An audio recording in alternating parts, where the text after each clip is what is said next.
Did you just hear those ads? Do you not want to? Because Crimelines is available ad-free on Supercast, Patreon, and Apple subscriptions. You will also get access to my other twice-monthly podcast, Beyond the Files. That's where I take cases that were covered on Forensic Files and tell you the rest of the story. Links to those platforms are in the show notes.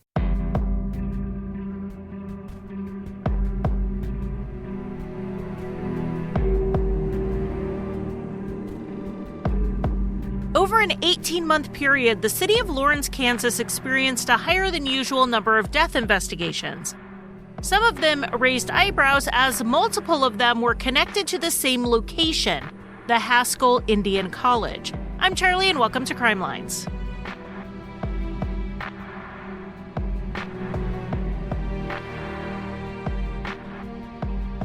Hello and welcome to the first official episode of Crimelines for 2025. Remember, I was on break last week, so that episode doesn't count.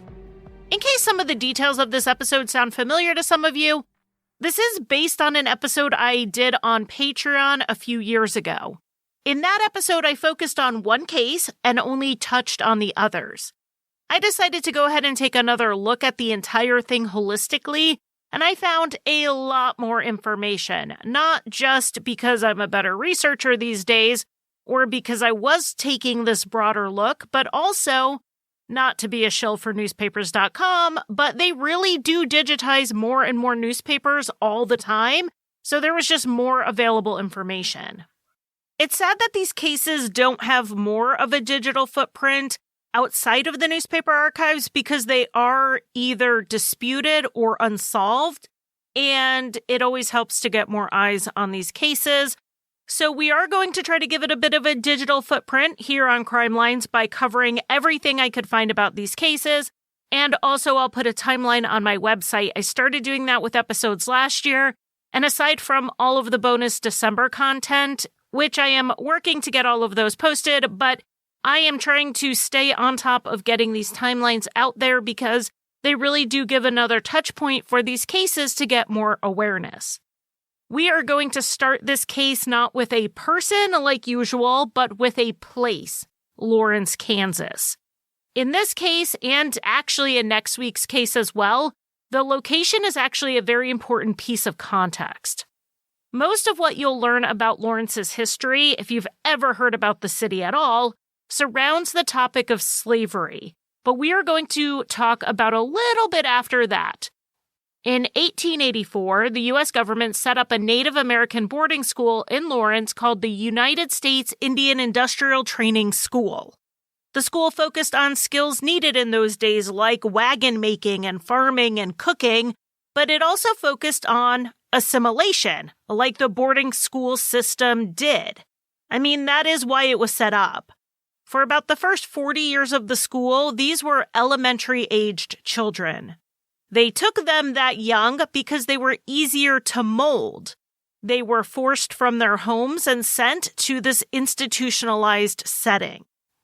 So like with the other boarding schools, the kids' hair was cut as soon as they got there. They were put in uniforms that were unfamiliar to them. They were forced to only speak English. And the school had a semi-military style approach. And the care in this school, like many of the boarding schools, probably all of them, was far below acceptable.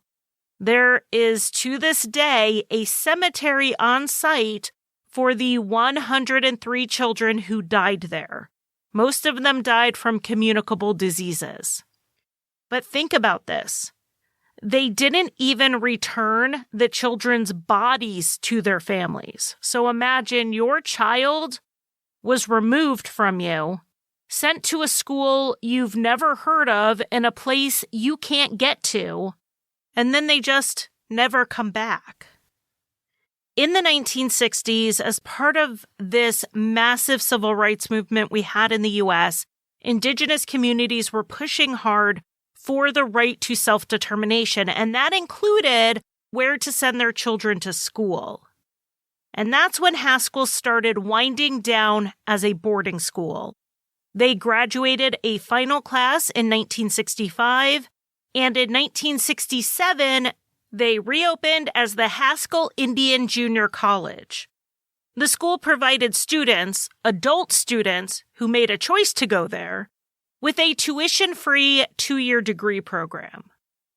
By the late 1980s, the time period we're talking about, they were in the process of moving towards offering bachelor's degrees, which they do now, but they weren't there just yet. So that means most of the students at Haskell at the time were between the ages of 18 and 21, though there would be a few older, non-traditional students, and the student body represented over 100 federally recognized tribes. Because of the school, Lawrence does have a higher percentage of native residents than the whole of Kansas. Kansas is about 2% American Indian and Alaska Native, and Lawrence is, depending on the census year, somewhere between 2.5 and 2.7%. In the late 1980s, Lawrence was no longer the rural town that they stuck a boarding school in. It had grown to be a city of 65,000 people.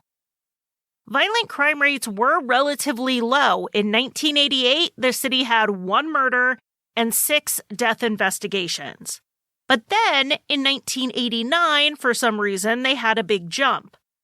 There were 7 murders and 18 death investigations. And we're going to talk about a few of those death investigations and murders today, as they were all being reported on at the time with a question if there was some type of connection.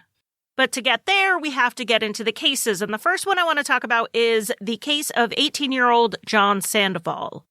John was Dene from the Navajo Nation, and he was in Lawrence to attend Haskell. There is not a lot about his life out there that I can bring to you other than that he had grown up and spent all of his life in a small community in New Mexico before he moved to Lawrence.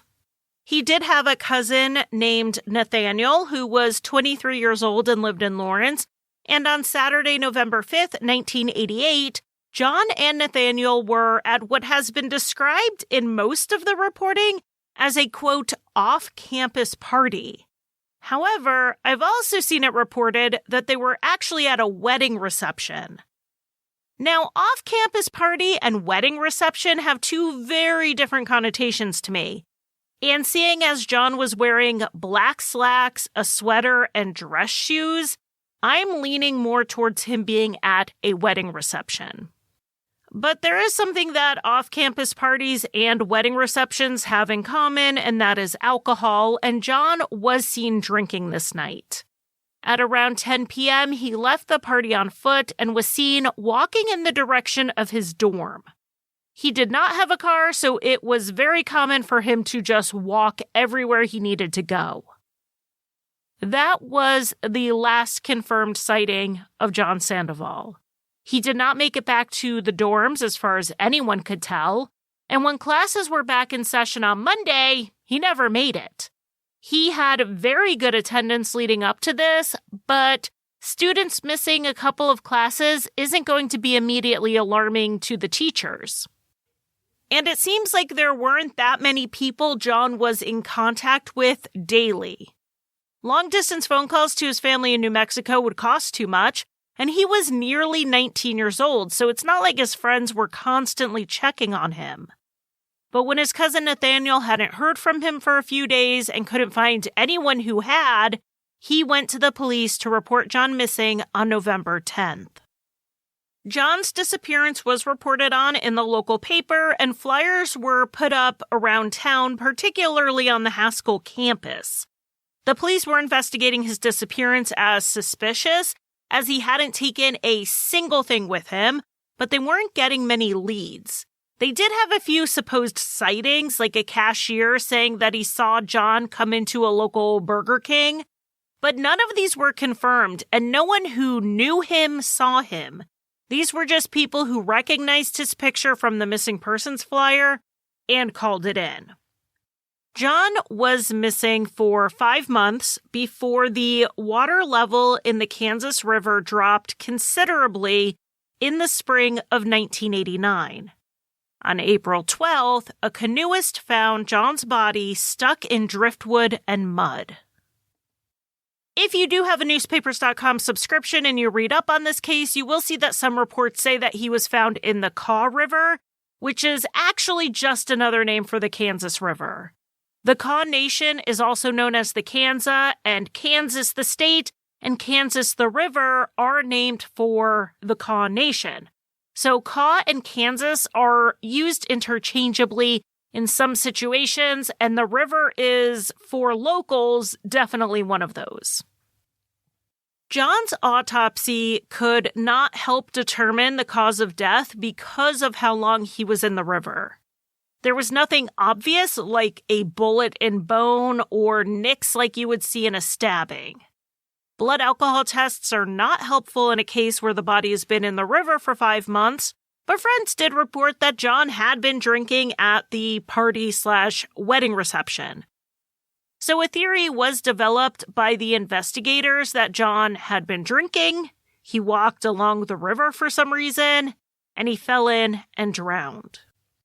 Unfortunately, there were no witnesses to anything, really. The only witnesses we have are those he was with that night, and they said they saw John walk from where they were in the center of town in the direction of Haskell campus, and then they never saw him again. Haskell is on the south side of the city, and the river is to the north. So if he was in the city center, he would have had to start walking south to head home and then turn around to go to the river. Obviously, he got to the river somehow, and maybe he did walk there, but we don't really know because no one came forward to say that they saw him. It's possible lots of people saw him, but nobody realized they saw him. Lawrence is a college town. Haskell is there, but also the University of Kansas is there. So an 18-year-old walking around the city center at night on a Saturday is not going to stand out. John's case was classified as an unattended death, not a homicide investigation, and it was considered likely an accident. And that is about all we know about John Sandoval. The next death we're going to talk about was definitely a homicide, and it's the one that will almost feel like it doesn't belong here because the victim had no ties to Haskell. But I'll explain why it's reported on in connection to the others later. It's actually the case that led me to finding the others we're talking about today, so even if it doesn't feel like it fits in, it still fits in within the process. This is the case of Nilsa Sanchez, who was born in October of 1951 in New York City.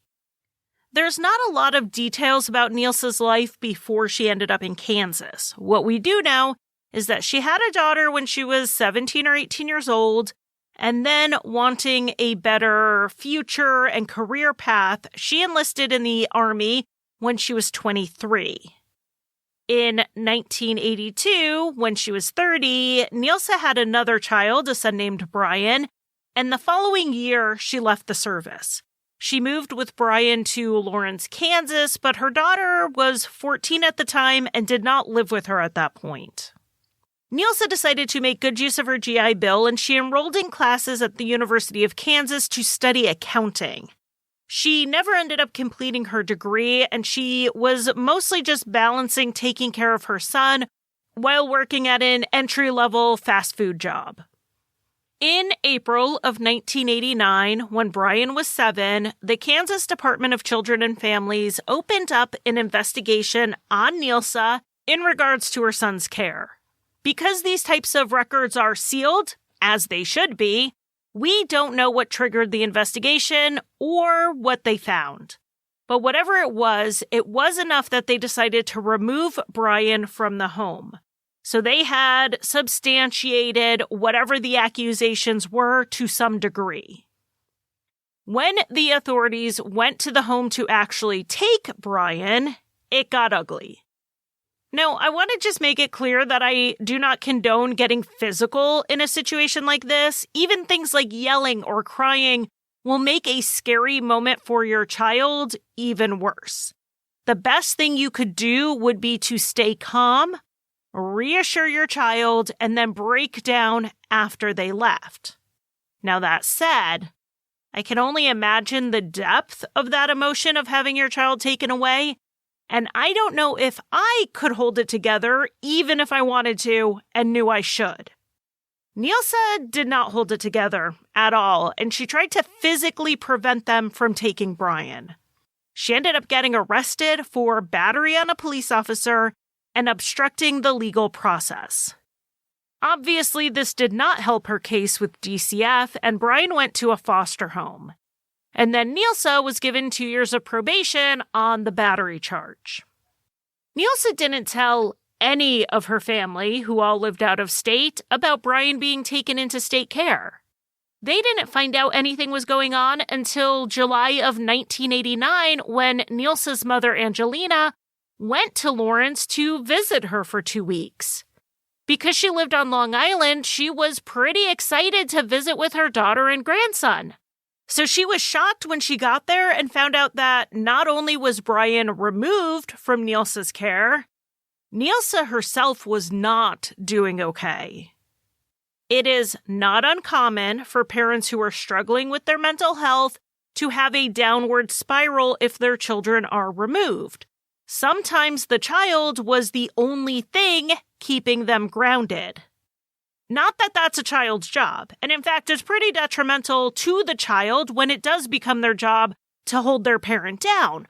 But it does happen, and this is what Angelina saw when she was in Lawrence. She tried to do what she could to help Nilsa, even meeting with the social worker on her case and telling her that her daughter needed help badly.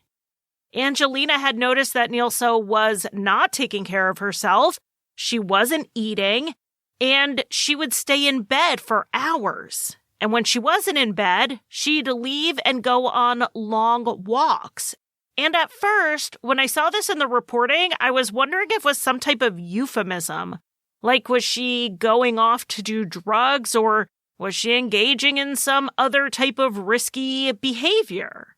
But from the reporting I found, nothing like that has been made public. It really sounds like Nilsa was known to just leave on foot and go on very long walks with no clear purpose or destination.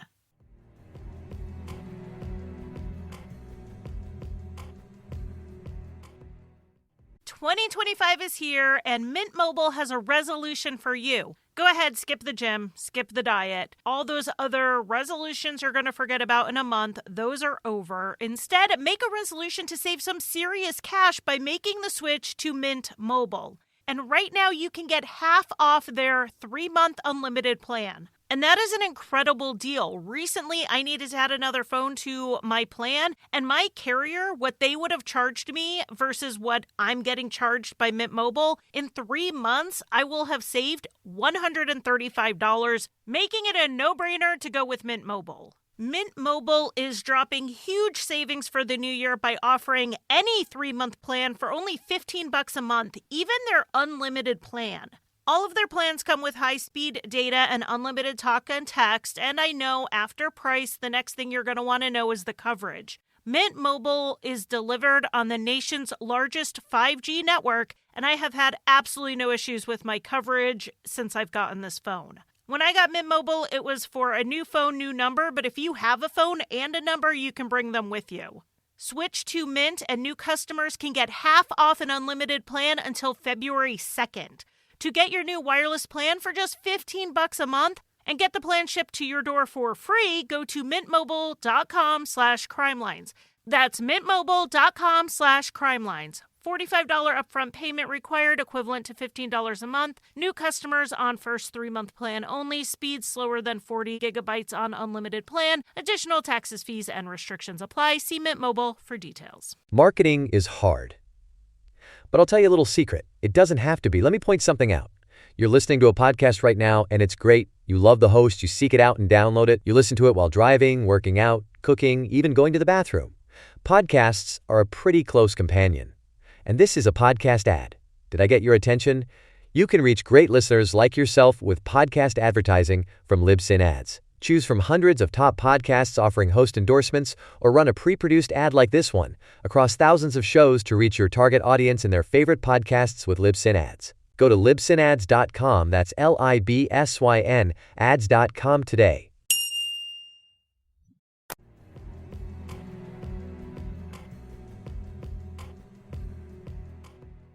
The social worker on the case tried to reassure Angelina that they were doing as much as they could to get Nilsa the help she needed, but that didn't alleviate Angelina's concerns. She told them this was an emergency situation, but there was really only so much Angelina and the social workers could do to make Nilsa get mental health care. Angelina had a hard time when she had to head back to New York at the end of her trip, leaving Nilsa there alone. From what witnesses have said, Nilsa kept to her routine of taking these very long walks over the summer of 1989. And according to over 20 witnesses, Nilsa was walking along Highway 40 on Thursday, August 24th, 1989. She was out on the west side of town near the K10 intersection. I'm using words like Highway 40 and K10 intersection, but I want to manage your expectations about this a bit. We're not talking interstates or freeways. This is more like a country highway, and at the time, intersecting with another country highway. And even now, 35 years later, much of this area is still just one lane each way with fields on either side. And this area that Nilsa was walking was about 7 miles from her house, so it would have taken her over 2 hours to get out there if she went by foot, which we don't know for sure that's how she got there. We'll get into that in a minute. But there really is nothing in this area back in 1989 for her to be out there. There's nowhere she could have been going. That's actually why so many witnesses remembered seeing her walking down the highway. It didn't make sense for her to be out there. And this would turn out to be the last confirmed sighting of Nilsa Sanchez. 8 days after this, on Friday, September 1st, 1989, according to the Lawrence Journal-World, a farmer named Hayden Smith noticed buzzards over one of his fields. This was a crop field, so there shouldn't have been anything in there that attracted scavengers. Assuming he had a dead animal to clean up, he used the buzzards as his guide to find where the issue was. As he got closer, Hayden realized that these buzzards were not as over his field as he thought. They were actually circling closer to the road. He walked over to the side of the dirt road and saw a foot sticking out of a culvert that ran under the street. He called the police and they came out to the scene. They didn't find any identification, so this was initially a Jane Doe case. But they suspected homicide from the start. This culvert was only 36 inches in diameter. It was very small for a full-grown woman to crawl under there on her own for any reason, so they assumed her body had been put there. After checking missing persons records, they came to believe that this was 37-year-old Nilsa Sanchez. It is not clear who reported her missing, whether it was family, friends, coworkers, or even her social worker. The height, weight, and hair color of the victim matched Nilsa's description, but decomposition made it too hard to confirm that visually. They reached out to get her dental records, but this was Labor Day weekend, so the offices were closed. The police ended up getting a tentative identification based on two known features that Nilsa had. One was a healed, broken nose, and the other was a scar she had on her foot. The area where Nilsa's body was found was about 10 miles west from where she had last been seen walking. This is an isolated and remote area, again, not somewhere where she would have been heading for any reason. And one of the things about Nilsa's walks is that she did have a car. She had a 73 AMC Eagle, and it was found parked at a gas station in Lawrence. Very few details have been released about this, like where the gas station was in proximity to where she had been seen walking or in proximity to her house, and they've not said if any clues were left in the car. All I could find is that it was found at a gas station in Lawrence. It seems possible that Nilsa drove her car to the station, parked it, and then started walking. Or maybe we shouldn't assume that the last time she was seen walking was definitely the day she went missing. What if she made it home and a day or two later she drove her car to the gas station and met someone there? Or maybe I don't have enough information to speculate because maybe they know when her car got parked at that gas station and how long it was there, and that is just holdback information.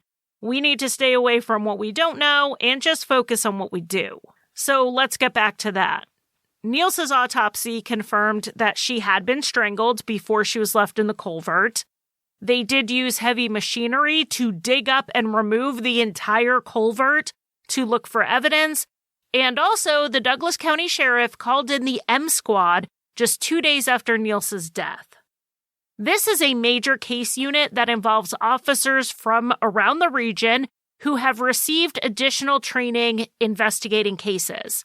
The squad is not permanent. They're just investigators who come together when needed, but otherwise work in their respective police departments. It's basically the plot to The Avengers, and it allows the rural communities to pool their resources.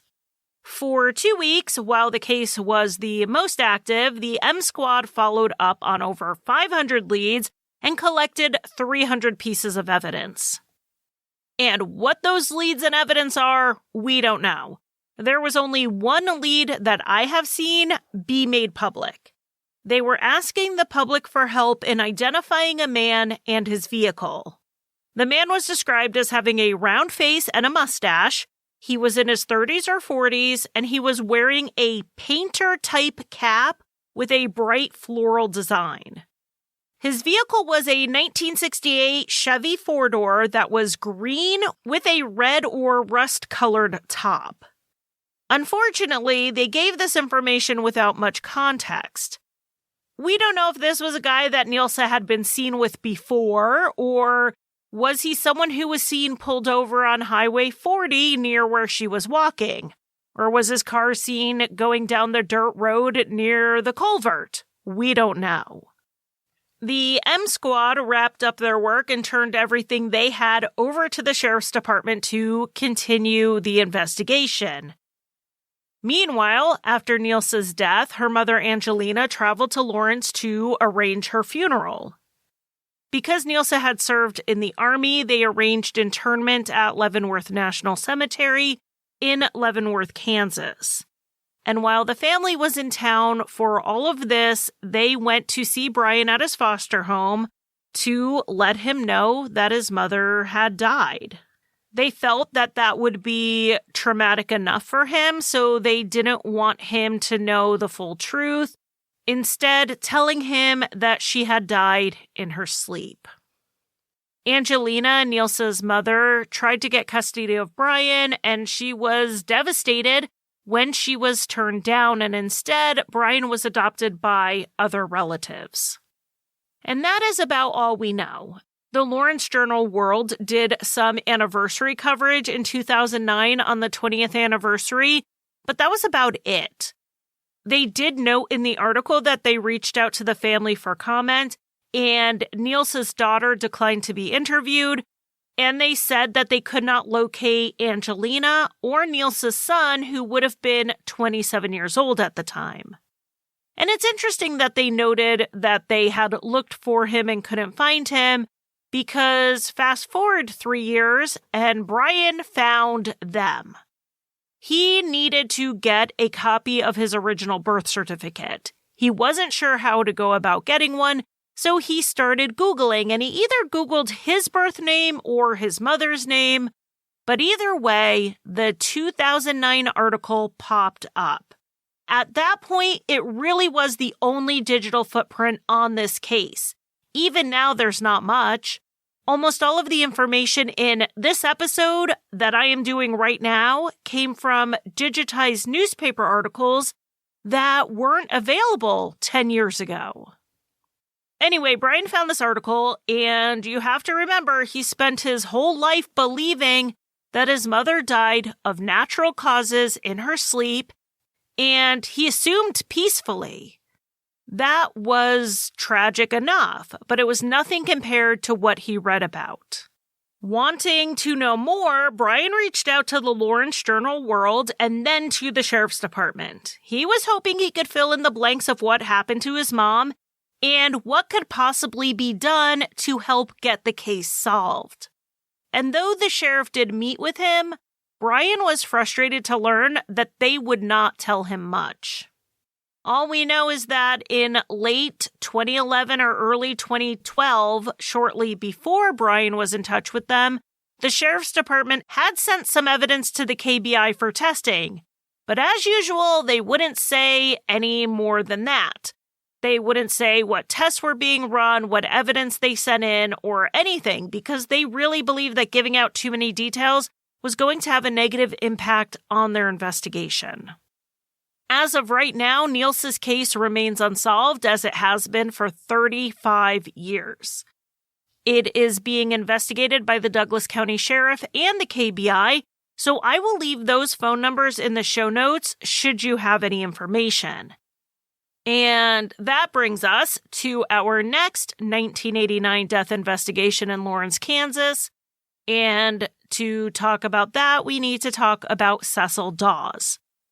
Cecil was Cheyenne Arapaho on his father's side and Creek Seminole on his mother's. He was born in Topeka, and he was a great student and athlete. He attended Lawrence High School, where he ran track, won awards for piano and vocal music, and was in the top 15% of his graduating class in 1986. After high school, he went to West Point Military Academy. To get into West Point, you need to have a high grade point average, high test scores, and you need to be nominated. Cecil was actually given 2 nominations to go, and one was from then Kansas Senator and future paid product endorser Bob Dole. But Cecil, like about 20% of West Point cadets, decided it wasn't for him. After a year and a half, he left and returned to Lawrence, where he joined the Kansas National Guard. And he excelled there as well, being voted the most distinguished soldier during summer training. He also attended the Haskell Indian College, where both of his parents worked, with his father being a graphic art teacher and his mother worked as a secretary. Cecil graduated from Haskell in December of 1988 and enrolled in a pre-engineering program at the University of Kansas to pursue his bachelor's degree. Unfortunately, something happened in the fall of 1989, and Cecil was not able to cover his tuition. One article said that his check didn't clear, and they told him to come in and deal with it, but he didn't. So in mid-October, Cecil was told he was being disenrolled from KU. I'm sure Cecil was not happy about this. I think young people who excel at everything they do really struggle when they can't get past a block, because frankly, they're not used to it. They haven't built up that toolbox of pushing through difficult situations. But they can't express it because how exactly do you say, oh no, I'm too smart and talented to deal with this? But it's definitely something I have observed in my friends and with my friends' kids and even some of my own kids. Anyway, I think that may explain why on Friday, October 14th, 1989, Cecil decided to go out to the bar and have some drinks. Based on the reporting, he ended up getting belligerent, and he was kicked out of the bar in the early morning of the 15th for picking fights.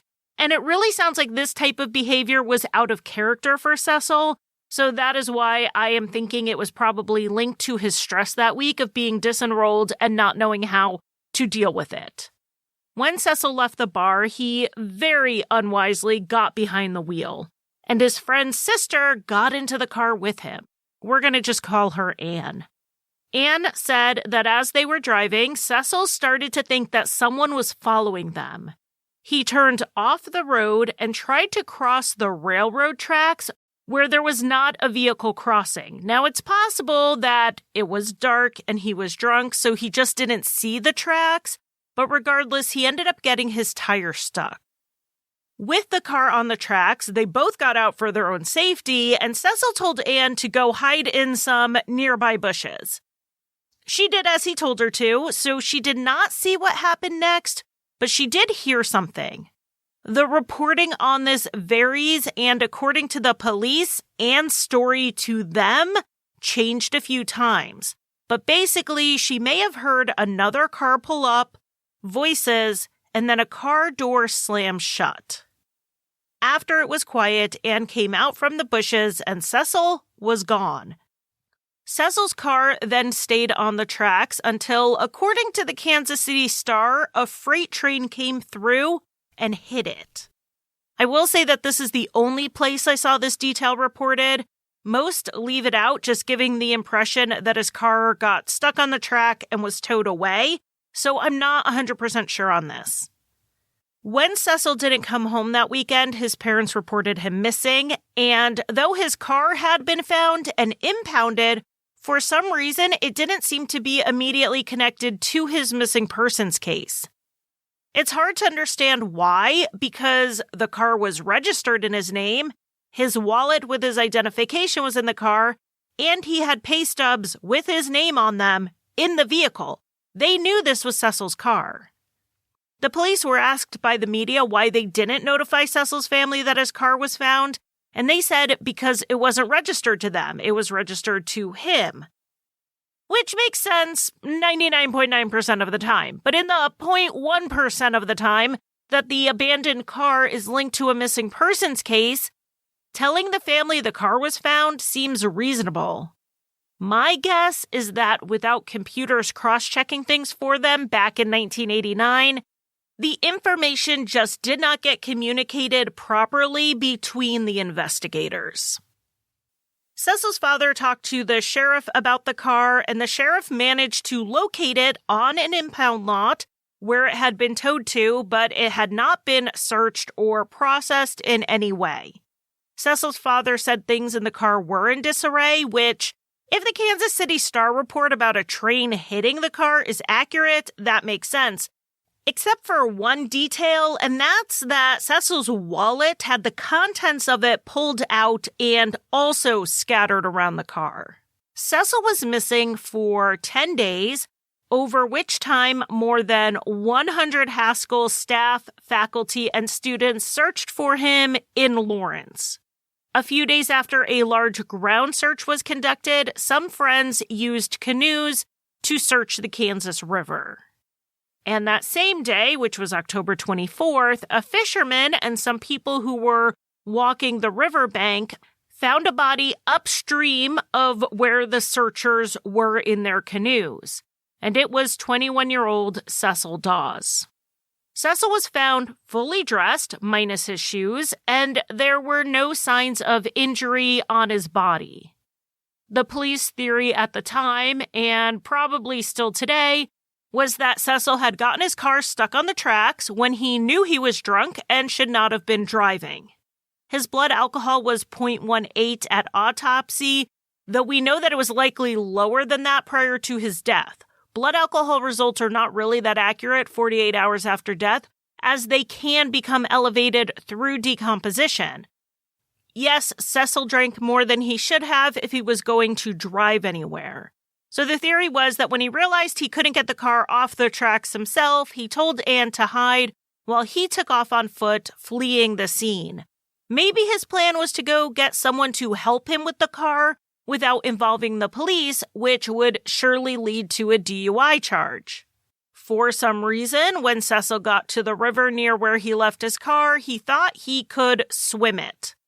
He was athletic, but the undercurrents were strong, and he drowned.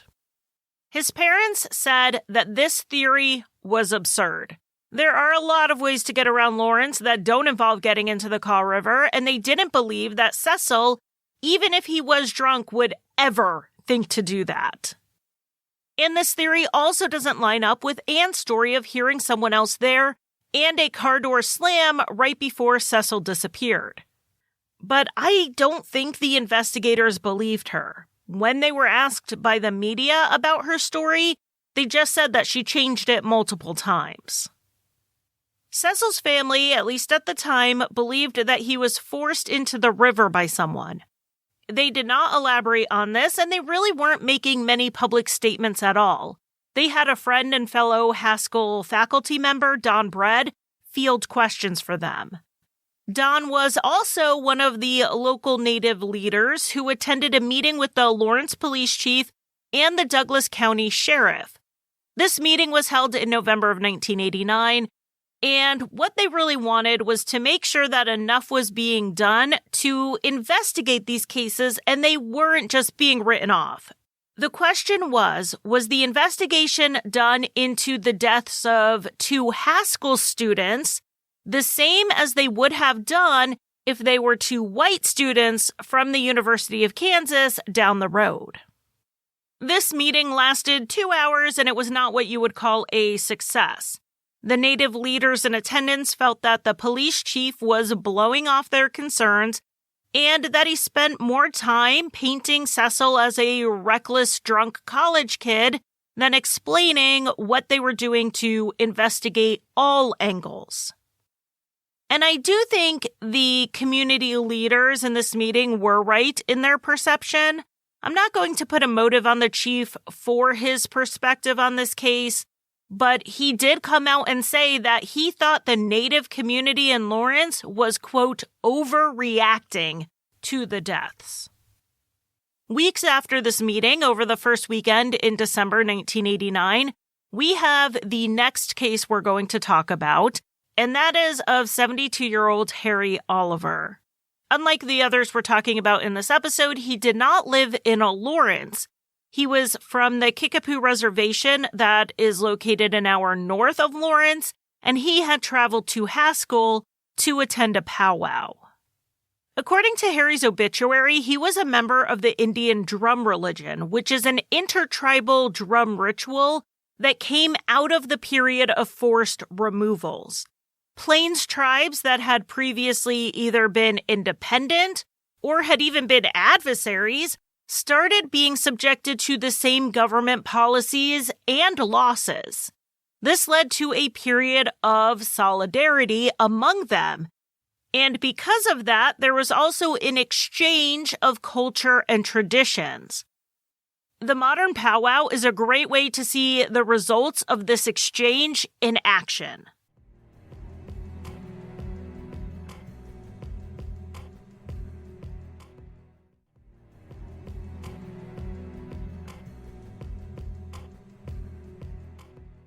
After the Saturday powwow and late celebrations ended, Harry was walking early on Sunday, December 3rd, 1989, when he was hit by a car.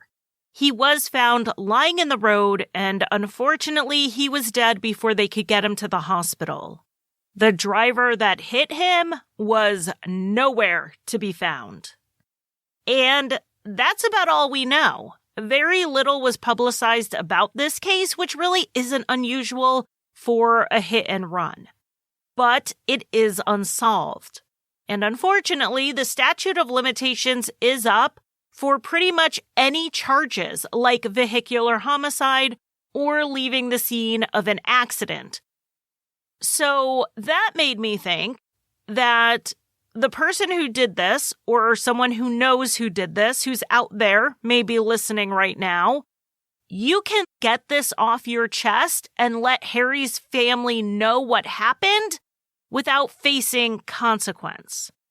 At the time of Harry's death, he had 7 surviving children, 13 grandchildren, and 3 great-grandchildren. And the generations have grown since then, and they all deserve to know what happened. So I'm going to leave the number to the Lawrence Police Department in the show notes in case you know anything and you want to give the family some type of answers, even if the clock for justice has run out. Harry's case, had it been an isolated hit and run, may not have gotten any media attention, except it wasn't the only one in this time period. 3 Haskell students had also been, around the same time, the victims of hit and runs, though they survived their injuries. All occurred at night, and all were on well-lit streets, so the worry, or actually the fear, was that someone was purposely hitting Native Americans in Lawrence. And that leads us right into the last case we're talking about in this series of cases, and that is the hit-and-run death of Christopher Bread.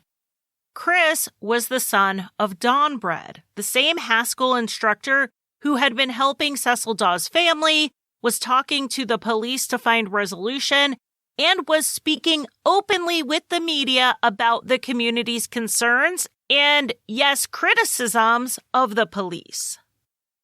Chris was born in Oklahoma, and he was Kiowa and Cherokee. In 1985, while he was in high school, the family moved to Lawrence, where his father became an instructor in Indian law and legislation at Haskell, and Chris's mother taught business. Chris graduated from high school in Lawrence in the spring of 1989, and he was taking some time to decide what he wanted to do next. He wasn't sure if he was going to go to Haskell for a degree or maybe look into the military. But to stretch his wings a bit while he was still figuring things out, Chris got a job as a tree trimmer and he moved out to a place he shared with his cousin. Chris was a fan of heavy metal music, so on March 2nd, 1990, he took a cab out to a bar called The Outhouse. It is currently a strip club, but at the time it was a hardcore punk music venue. It sits just outside of city limits. Chris wanted to see the two bands playing that night, and there is some reporting that one of those bands was actually backed by white supremacist skinheads, and that there were some skinheads in attendance. According to the Wall Street Journal, there was a fight that broke out that night between some skinheads and some Native Americans, but Chris was not a part of any of it. But I've only seen that reported in this one source. The other reporting I saw from the time refers to the skinhead presence at the outhouse as word on the street and not confirmed. Witnesses said that Chris had left the bar on foot after midnight, probably around 12:30 or 12:45. He had taken a taxi out there, so I'm not sure what his plans were to get home. He had told the taxi driver he would call when he was ready to be picked up, but the driver said he never did. It was very cold that night, below freezing, so it does seem strange that Chris would leave on foot after he already expressed plans to take a cab home. But this is what the guys at the door said happened. And then a little after 1 a.m., someone driving down that country road, coming home from his second shift job, saw someone lying off to the side in a small ditch, not even 5 feet from the pavement. It was 19-year-old Christopher Bread. The cause of death was a severe blow to his head. This road isn't terribly wide, and there is no shoulder or sidewalk or street lights, so it wouldn't have surprised me if the first investigators on the scene assumed he had been hit by a car. But they didn't. Their first thought was that Chris had been struck on the head and then dragged to the ditch because his shirt had ridden up to where it was basically rolled up under his armpits and he had scrapes on his back. They also didn't see the usual telltale signs of a vehicle-pedestrian collision. Most people, if they're driving down the road and they suddenly come up on someone or they hit someone inadvertently, they will slam on their brakes. However, there were no skid marks. Now, that could point to this being intentional, but there were also no other signs of a car impact. There was no paint transfer to Chris's clothing, and there were no shards of glass or other bits of a car around. Because of the uncertainty over what caused the blow to Chris's head, there were 3 autopsies performed to try to figure out if Chris was killed by a car hitting him and then he struck his head on the ground, or if someone had swung something and struck Chris. And it ended up being kind of a majority rules decision when 2 of the 3 autopsies found that his injuries were consistent with being hit by a car as he was standing up and possibly walking. Even so, in September of 1990, the Douglas County Sheriff said that he wasn't so sure that the investigators' first impressions were wrong. He would come up with his own theory that Chris was attacked by being hit on the head, and then someone may have intentionally hit him with a vehicle to stage it as a hit and run. One of the pathologists on the case said that there was difficulty in the pattern of injuries to Chris's body, and they weren't so clear-cut. So it's not like Harry Oliver's case where it was obvious that a car had struck him. So there was reason to wonder what really happened here. But the Lawrence police chief did not agree that there was any room for skepticism in their conclusion. He said that Chris was intoxicated and walking down an unlit county road in jeans and a black jacket. To him, this was a hit and run. And if that is true and that is what happened, the driver still intentionally left the scene, leaving Chris to die on the side of the road. That's a crime, and it needed to be investigated. Two separate witnesses said that they saw two young men with a moped near the area where Chris's body was found, and they were out there around 12:30, so this is vaguely in the range of when Chris would have been walking, should we believe the witnesses at the outhouse. The descriptions of these two young men were put out into the media in the hopes the police could find them and interview them. They said they were not suspects. Chris was not hit by a moped, but they were in the area at that time, and maybe they saw something they didn't know was important. While the investigation into Chris's death was happening, the Native community's concerns had really only grown. They were not happy with the investigations into the other deaths of Indigenous men, John Sandoval, Cecil Dawes, and Harry Oliver. And now the son of one of the most vocal advocates had been killed. Students from Haskell organized a protest march from the campus to the police station with signs that said things like, "Will it ever stop?" and "Are you next?" The Douglas County Sheriff asked the Kansas Bureau of Investigations to come in to assist. Not necessarily to investigate, but to look over the work they had done with a fresh set of eyes. And after a 9-month review, the KBI found several points for them to follow up on.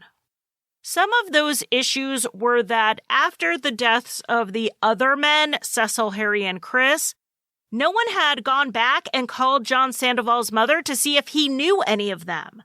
They had talked to the family a couple of times while John was missing and immediately after his body was found, but when they determined it wasn't a homicide, they didn't follow up again when they had others die, including another young man found in the river. Because John's mom lived in a small community in another state, she had never heard the news about these other cases. There were also witnesses who had not been talked to that needed to be followed up with, and it was around this time that Nilsa Sanchez's case started getting included in the public reporting on these deaths. The police do not consider her case at all connected to the others, and there really are a lot of differences between them. She was a woman in her 30s, she had no connections to Haskell, and she had been strangled and left in a culvert, which didn't match the circumstances of any of the other deaths.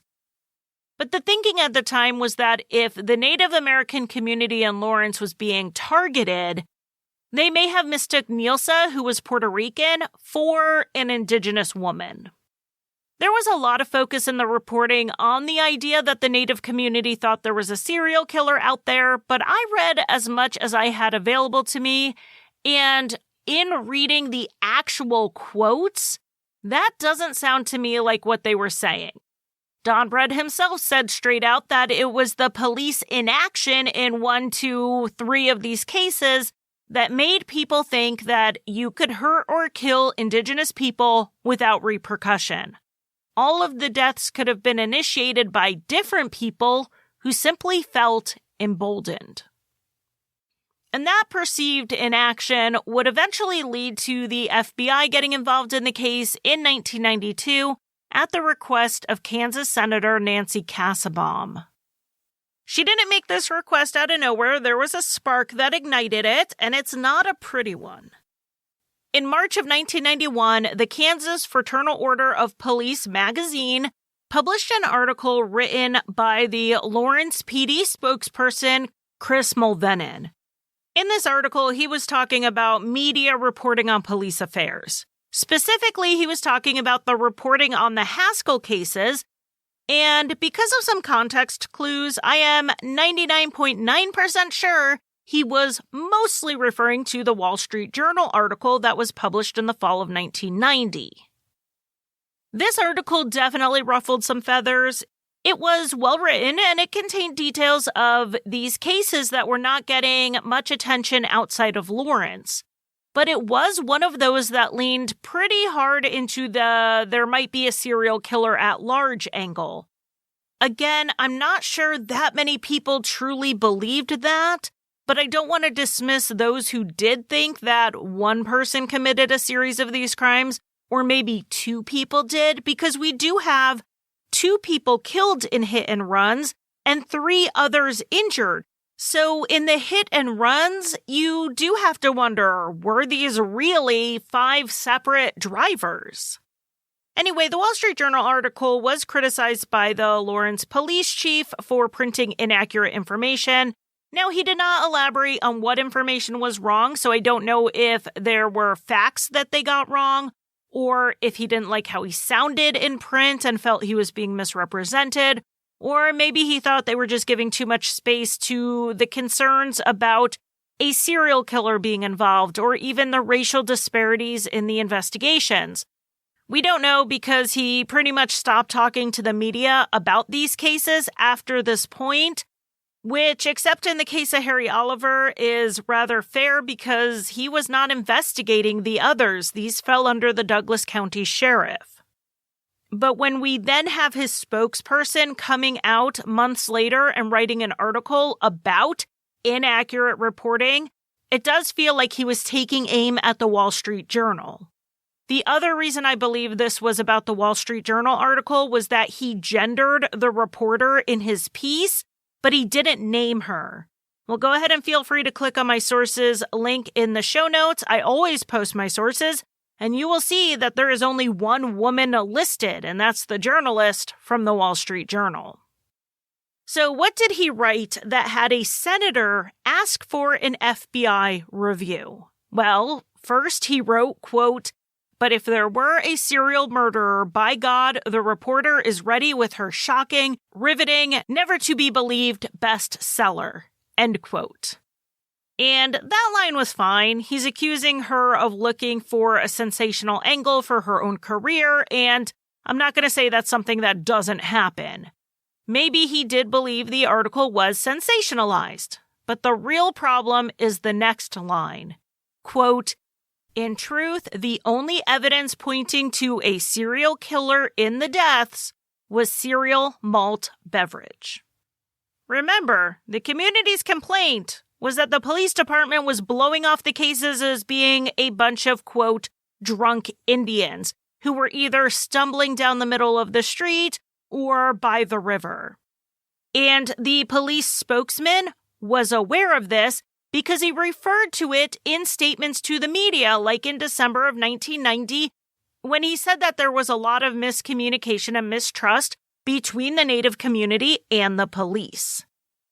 So then he goes on to write what he called a satirical piece, making a wordplay about the victims drinking.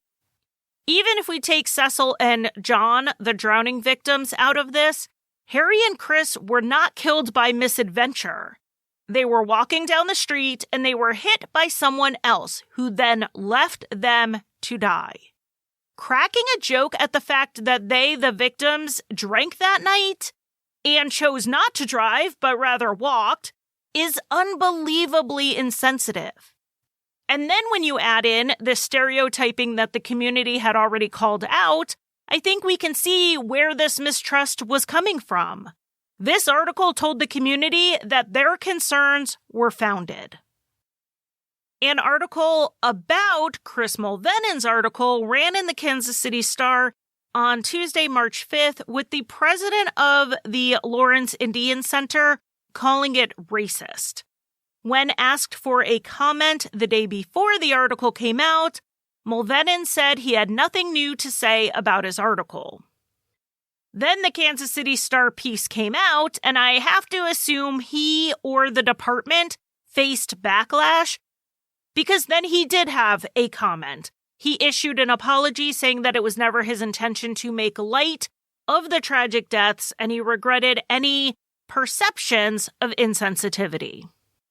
But this entire incident was enough for Senator Kassenbaum to call the FBI to look at if there were any civil rights violations in the investigation. The FBI did not have jurisdiction to investigate, but they did look over the local investigations like the KBI did, and from my understanding, they did not find any evidence of wrongdoing on the part of the police. What we didn't know until later was that at the same time all of this was going on with that article, the Douglas County Sheriff's Department was actually narrowing in on a suspect in the hit and run on Chris Bread. A tip had come in that a young man at a party was talking about having been responsible for Chris's death. The investigators pulled in a few of the partygoers, including Marvin Shaw, and interviewed all of them. Marvin matched the basic description of one of the two men with the moped on the night of Chris's death, and at some point he admitted that someone had paid him to drive the moped down the road to look for the body. He would later recant this statement and deny being there at all, but this made him, if not a suspect, at least a person of interest. They pursued this lead until they spoke with a man named Donald, who was a friend of Marvin's. In a 14-page statement made in early 1992, Donald, who went by DJ, told the police about the night of March 1st, 1990. He said that he was with Marvin and they were visiting a friend in Eudora, Kansas. They had brought 4 12-packs of beer to the friend's house and finished them off over the course of 3.5 hours. Eudora to the outhouse where Chris was last seen is about 4.5 miles, so they were nearby. And if they had been drinking heavily like DJ said, it does make some sense that when Marvin and DJ got into Marvin's car, they opted to use the back roads to get back into town. DJ said that as they drove down the street, Marvin hit something, but they didn't know what it was, so they kept going. It wasn't until they got to Lawrence that they took/stole a moped to then go back out to the scene and see what it was that he hit. And that's when they saw Chris lying on the side of the road. With DJ's statement, the DA took a look at the case and realized they were going to have to move quickly. The statutes of limitation at the time for both vehicular homicide and leaving the scene of an accident was just 2 years. So 7 hours before the statute of limitations was up, 19-year-old Marvin Shaw was arrested. Being that Marvin was only 17 at the time of Chris's death, the state had to argue to have the case moved to adult court, which they did. But that is where their wins largely ended. A major issue they had was DJ. Between his statement in February of 1992 and the trial in May of 1992, he recanted. When they got him on the stand, he said that March 1st, 1990 was too long ago for him to remember much of anything. He said the statement he made to the police was false and that it was the result of an investigator threatening him. The prosecutor accused DJ of changing his story because he didn't want his friends to be mad at him for informing to the police. They pointed out that there were things in DJ's statement that had not been made public. Things like a red pickup truck that was in the area, the positioning of Chris's body, and even some of his injuries. How would DJ know these things if he wasn't there? And they had other witnesses who heard Marvin and DJ admit involvement. Though one witness said Marvin would say he did it and then pass the confession off as a joke. Marvin's defense didn't concede much in this case, and they pointed out that even if Marvin was driving that night, it didn't mean what happened was his fault. Quote, just because he was in an accident didn't mean he caused it, end quote. The jury deliberated for 8 hours before they found Marvin guilty of leaving the scene of an accident, a misdemeanor, and they were hung on the felony aggravated vehicular homicide charge, so on that charge alone, a mistrial was declared. The state intended to retry Marvin, but his defense filed a motion to exclude the misdemeanor conviction from the new trial. The judge granted that motion, and then when the state lost their appeal on the issue, the felony charge against Marvin was dropped. He was given the maximum on the misdemeanor, which was 1 year behind bars, and then he was free. The case, as far as I can tell, is considered closed at this point. The statute of limitations on any other charges, aside from murder, has long since prevented any more legal action. And sadly, that seems to be the case with Harry Oliver as well. But there is no statute of limitations on murder, so Nilsa Sanchez's case is still open, though not active unless a tip comes in. It really does seem unlikely that her case is connected to the others from the standpoint of racism, whether on the part of the offender or on the part of the investigators. Her case was investigated rather aggressively, and we have to recognize that she was vulnerable in another way. She was a woman struggling very hard with her mental health. Thanks to the Lawrence Journal World, there is at least a digital footprint on Nilsa's case, and that is how I learned about it 5 years ago when I originally covered it. And now with the publication of this episode and the corresponding article on my website, all of the cases will have some type of digital footprint and are no longer forgotten by all but those who loved them.